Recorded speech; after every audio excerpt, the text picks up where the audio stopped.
নমস্কার বন্ধুরা, আশা করি সবাই ভালো আছেন, সুস্থ আছেন। আর যাতে সুস্থ থাকেন তার জন্য আমি প্রায় সময় ছোটোখাটো টিপস নিয়ে হাজির হই। বন্ধুরা, প্রথমে আমি ক্ষমা চেয়ে নিচ্ছি, কারণ আমি কিছুদিন ভিডিও দিতে পারিনি।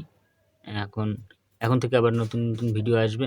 বন্ধুরা, যারা যারা চ্যানেলটা সাবস্ক্রাইব করেছেন তাদেরকে অসংখ্য ধন্যবাদ, এবং যারা এখনও চ্যানেলটি সাবস্ক্রাইব করেননি তাদেরকে বলবো বন্ধুরা সাবস্ক্রাইব করে দেবেন, কারণ তাতে করে আমি আগ্রহী হব নতুন নতুন ভিডিও বানানোর জন্য।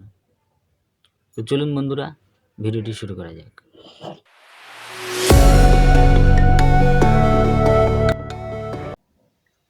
বন্ধুরা, আপনারা থাম্বনেল দেখে ইতিমধ্যেই বুঝে গিয়েছেন যে কোন বিষয়ের উপরে আলোচনা করতে চলেছি। কনস্টিপেশন। বন্ধুরা, কনস্টিপেশন কী কী কারণে হয় প্রথমে জানতে হবে। কারণগুলি কি কি, কনস্টিপেশন হওয়ার প্রধান কারণগুলি কি কি। তো বন্ধুরা, কনস্টিপেশন বা কোষ্ঠকাঠিন্য হওয়ার প্রধান যে সকল কারণ আছে তার মধ্যে হলো ফাইবার জাতীয় খাবার না খাওয়া। বন্ধুরা, মডার্ন জামানায় এখন মানুষ যে সকল খাবার খায় তাতে করে ফাইবার অনেক কম থাকে। খাদ্য খাবারে অনেকেই আছে, তাই বন্ধুরা চেষ্টা করবেন যাতে খাবারে ফাইবার জাতীয় খাবার খেতে। সেকেন্ড, বন্ধুরা, লেট নাইট পার্টি বা লেট নাইট খাবার খাওয়া অনেক সময়, এর জন্য বন্ধুরা পেটে গ্যাস অ্যাসিডিটি এসব জমে এবং কোষ্ঠকাঠিন্য হওয়ার একটা সম্ভাবনা থাকে। জল কম খাওয়া, অনেকেই আছেন যারা জল কম খায়, তো বন্ধুরা এটা একটা প্রধান কারণ।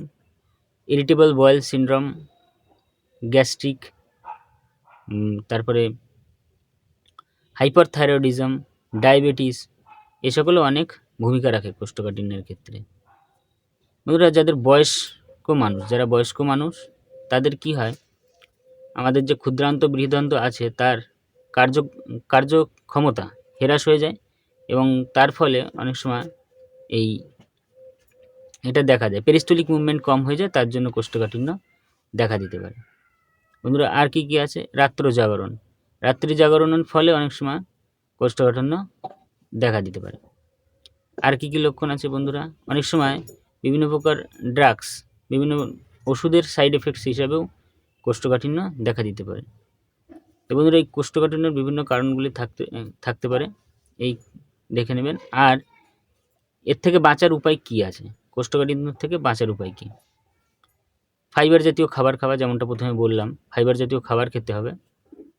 একটু জল পান করতে হবে, উষ্ণ গরম জল সকালবেলা খালি পেটে খেতে হবে। নিয়মিত শরীরচর্চার একটা বড় ফ্যাক্ট, কোষ্ঠকাঠিন্য এই কারণে হতে পারে। শরীরচর্চা হয় না, কায়িক পরিশ্রমও হয় না, তার জন্য হতে পারে।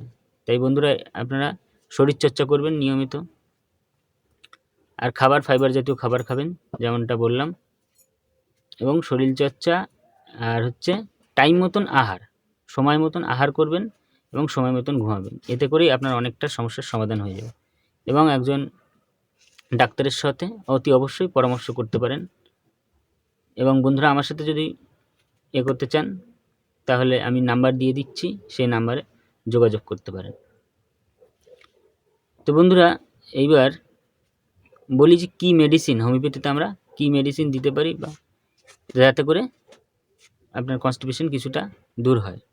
এবং যদি পুরোপুরি সারাতে চান তাহলে অতি অবশ্যই যোগাযোগ করতে হবে কোনো একটা ডাক্তারের সঙ্গে, অথবা আমার সাথেও যোগাযোগ করতে পারেন।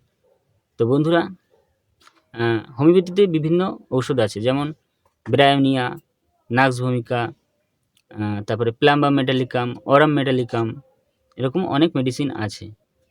তো যারা যারা শিক্ষার্থী আছেন তারা তো জানেন, পড়ে নেবেন। এবং যারা সাধারণ মানুষ তাদেরকে বলবো বন্ধুরা, আপনাদের জন্য একটা কম্পালসারি মেডিসিন আমি বলতে পারি, এটা হলো বায়োকম্বিনেশন 4।